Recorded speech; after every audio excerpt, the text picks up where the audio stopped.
Decíamos antes que la mayoría de las cosas las que hacemos porque nos mandan los padres cuando se es joven, los superiores o las leyes cuando se es adulto, porque se acostumbra a hacerlas así. A veces la rutina nos la ponen los demás con su ejemplo y su presión, miedo al ridículo, censura, chismoseo, deseo de aceptación en el grupo.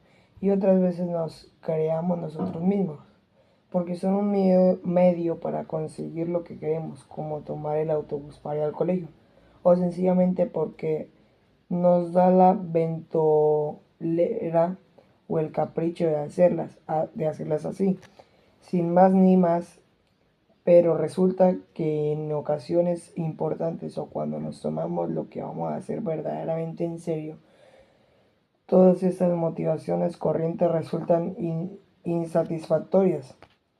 Cuando, Vamos, vamos, que van a ser poco como suele decirse.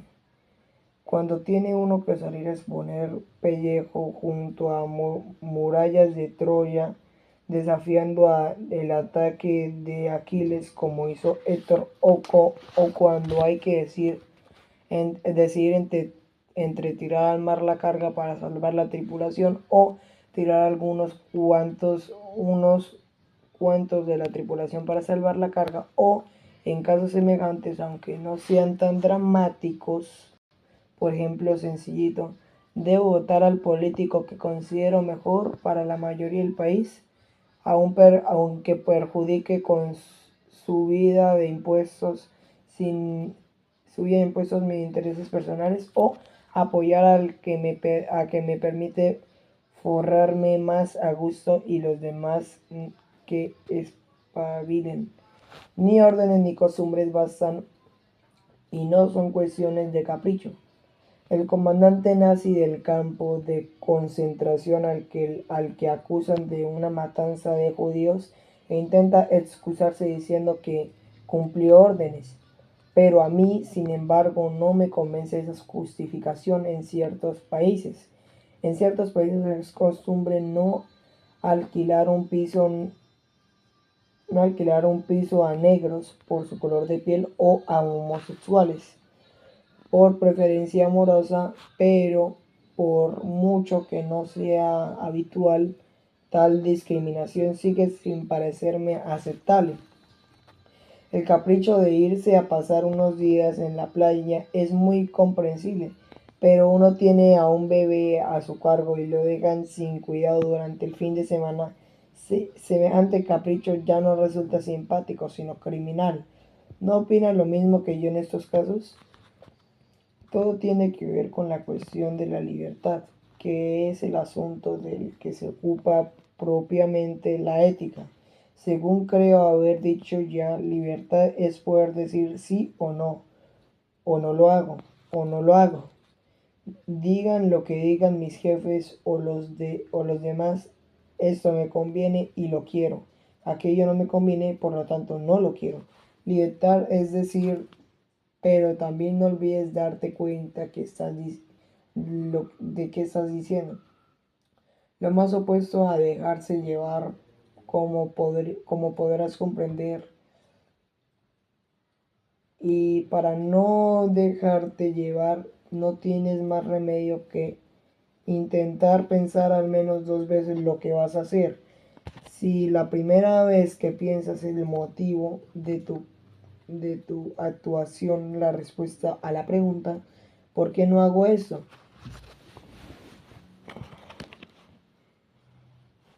Es del tipo de las que hacemos estudiando últimamente.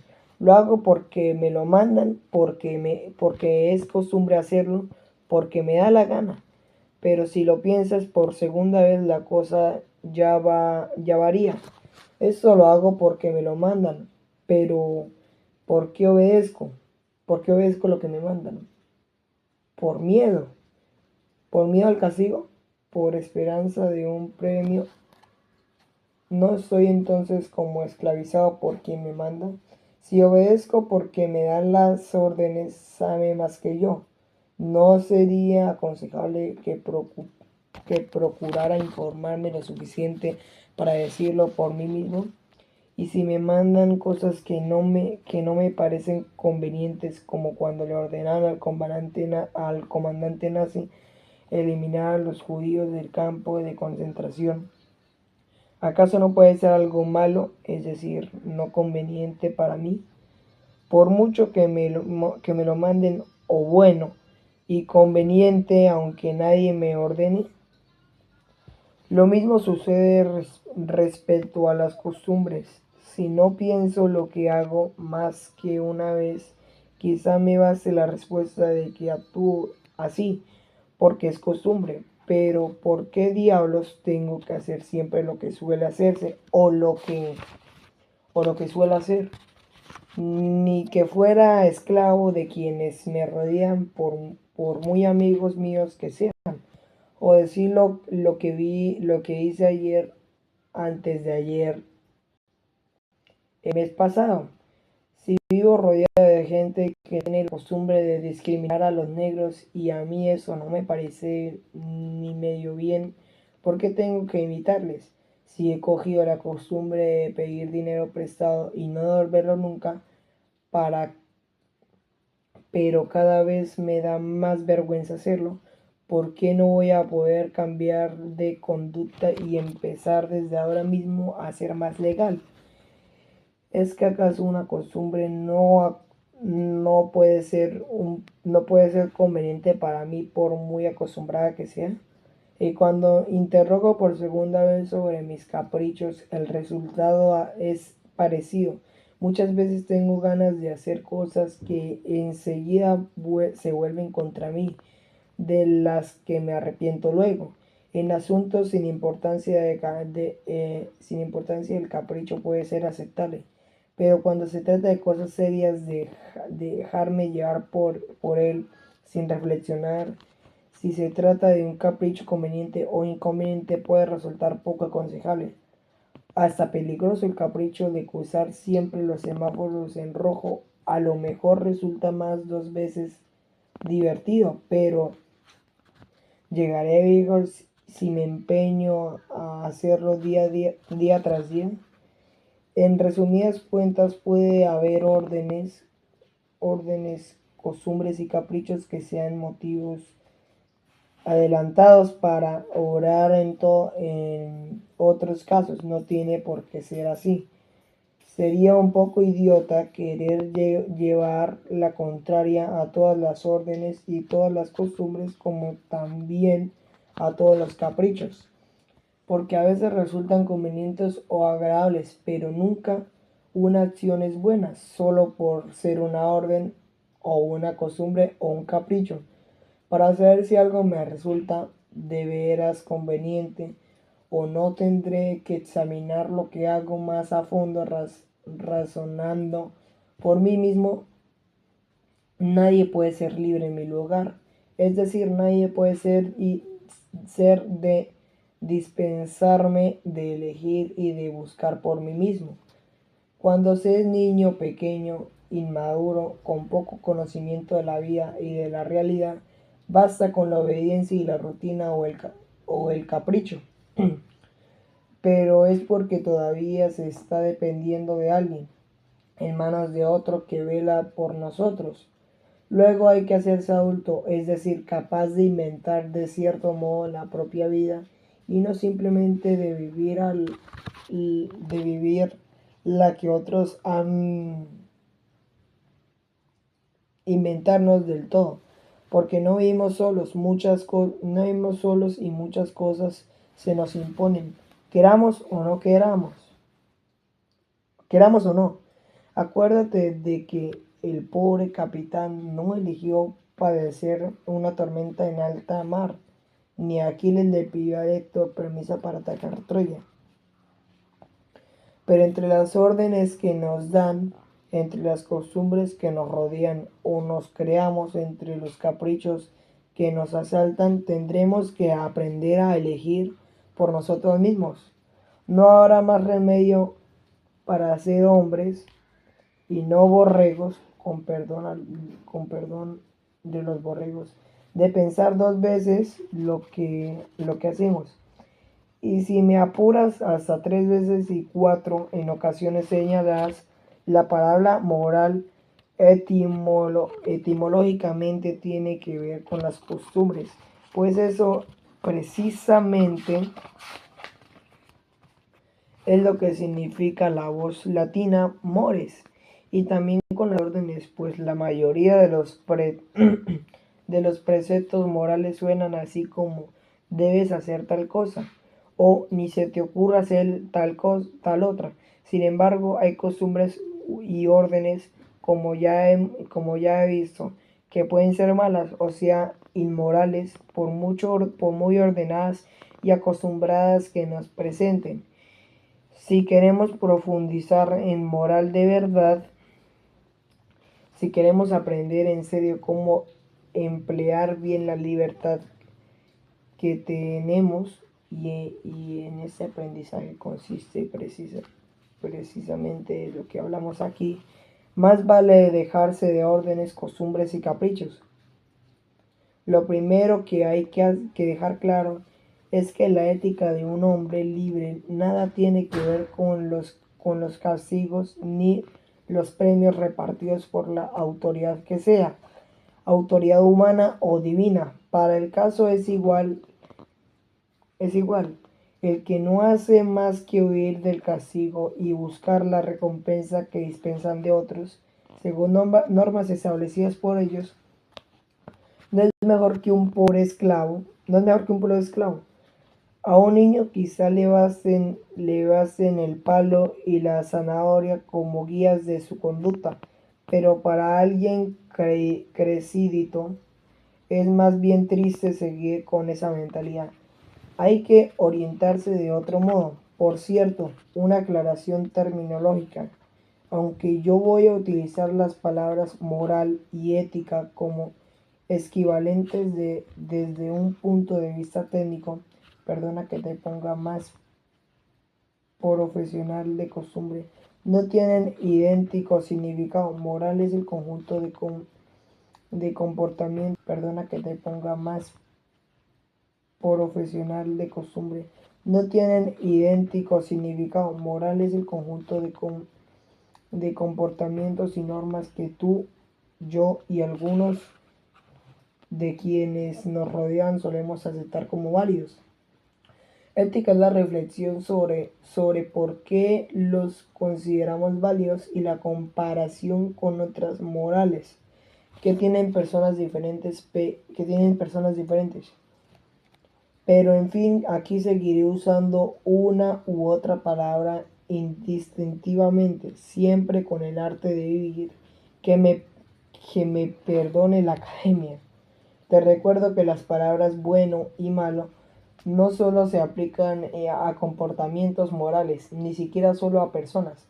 Se dice, por ejemplo, que Rivalo o Raúl son futbolistas muy buenos, sin que ese calificativo tenga nada que ver con su tendencia a ayudar al prójimo fuera del estadio o su propensión a decir siempre la verdad.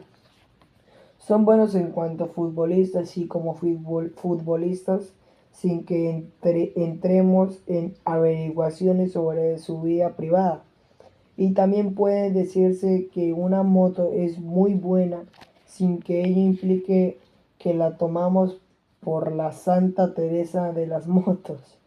Nos referimos a que funciona estupendamente y que tiene todas las ventajas que una moto puede pedirse.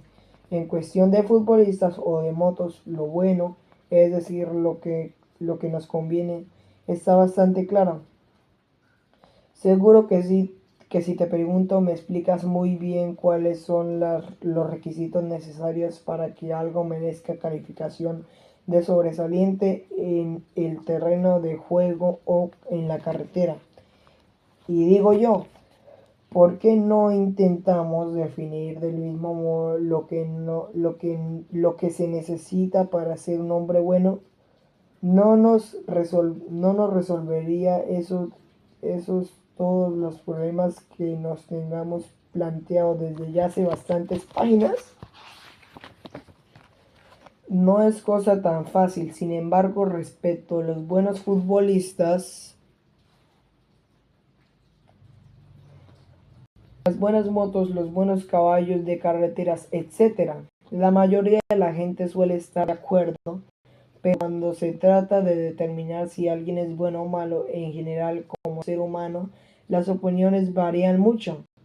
Hay quienes, por ejemplo, el caso de Purita, su mamá en casa la tiene por él, no va más de la bondad, porque es obediente y modita, pero en clase todo mundo la detesta porque es chismosa y cizañera.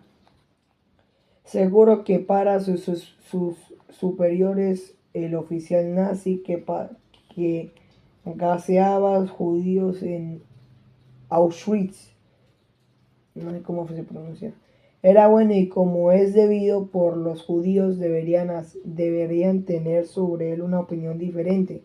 A veces llamarle a alguien bueno no indica nada bueno, hasta el punto de que suelen decirse cosas como fulanito es muy bueno, el pobre.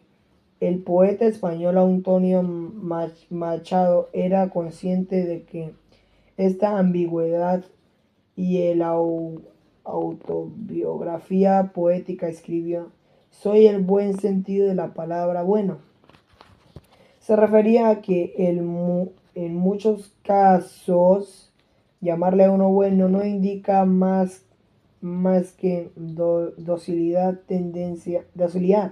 tendencia a no llevar la contraria y no acusar problemas, prestarse a cambiar los discos mientras los demás bailan, cosas así. Para uno ser bueno significará ser resignado y paciente, pero otros llamarán bueno a la persona emprendedora, original, que no se acobarda a la hora de decir lo que piensa aunque pueda molestar a alguien. En países como Sudáfrica, por ejemplo, unos tendrán por bueno al negro que no da la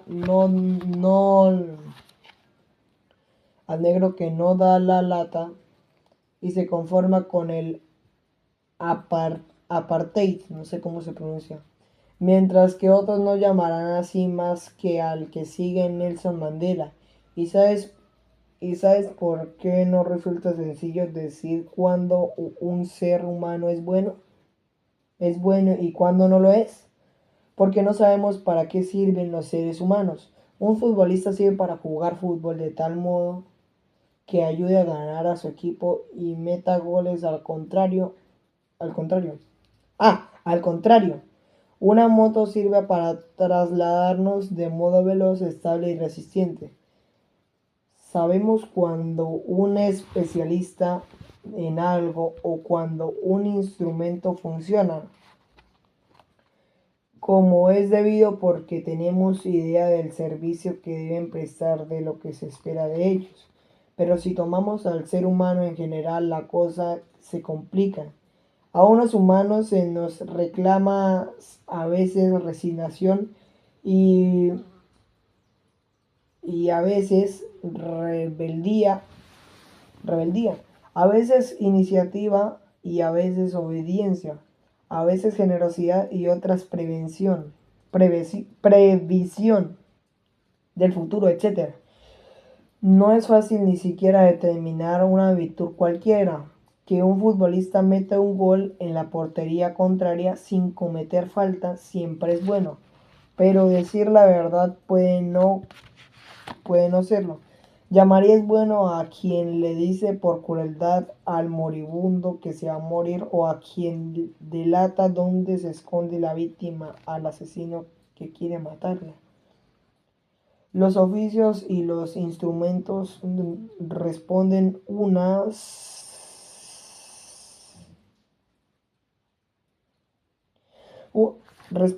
a unas normas de utilidad bastante claras, establecidas desde afuera. Si se las cumple bien, si no mal, se acabó. No se pierde otra cosa. Nadie exige a un futbolista para ser buen futbolista, no buen ser humano. Lo que sea caritativo o veraz, nadie le pide a una moto para hacer buena moto que sirva para clavar clavos. Pero cuando se considera a los humanos en general, la cosa no está tan clara. Porque no hay un único reglamento para ser buen humano, ni el hombre es instrumento para conseguir nada. Se puede ser buen hombre y buena mujer, claro, de muchas maneras, y las opiniones que juzgan los comportamientos suelen variar según las circunstancias. Pero eso decimos a veces que fulano o menganita son buenos, a su modo. Admitimos así que hay muchas formas de serlo y que la cuestión depende del ámbito en que mueve cada cual. De modo que ya ves que desde fuera no es fácil determinar quién es bueno y quién es malo, quién hace lo conveniente y quién no.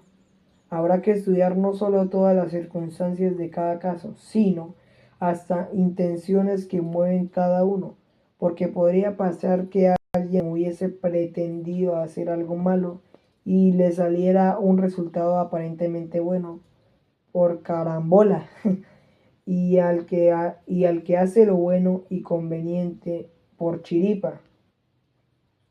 No le llamaríamos bueno, ¿verdad? También al revés. Como la mejor voluntad del mundo, alguien podría provocar un desastre y ser tenido por un monstruo sin culpa suya. Sin culpa suya. Me parece que por este camino sacaremos poco en limpio, lo siento. Pero si ya, uy,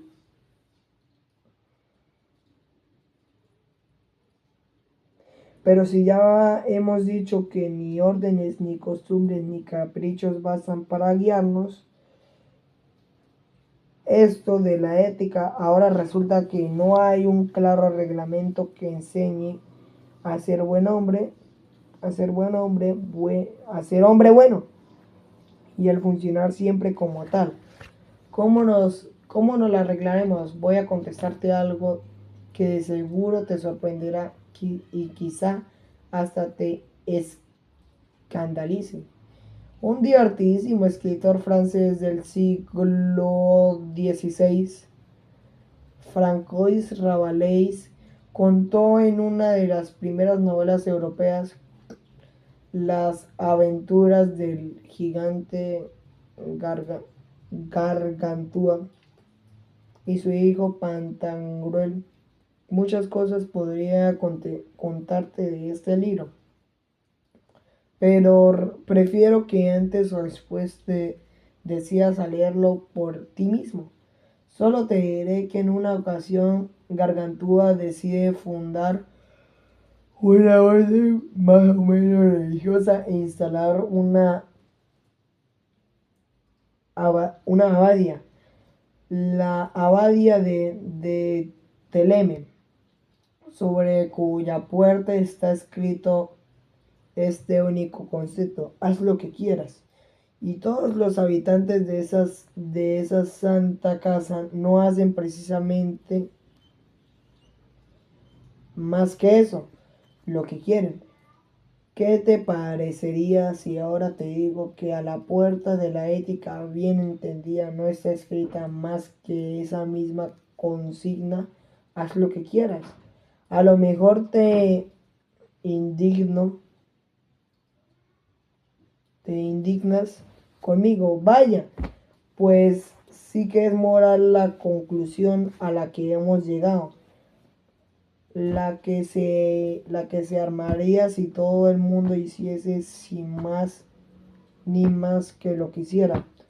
Para eso hemos perdido tanto tiempo y hemos comido tanto el coco. Espera, no te enfades, dame otra oportunidad.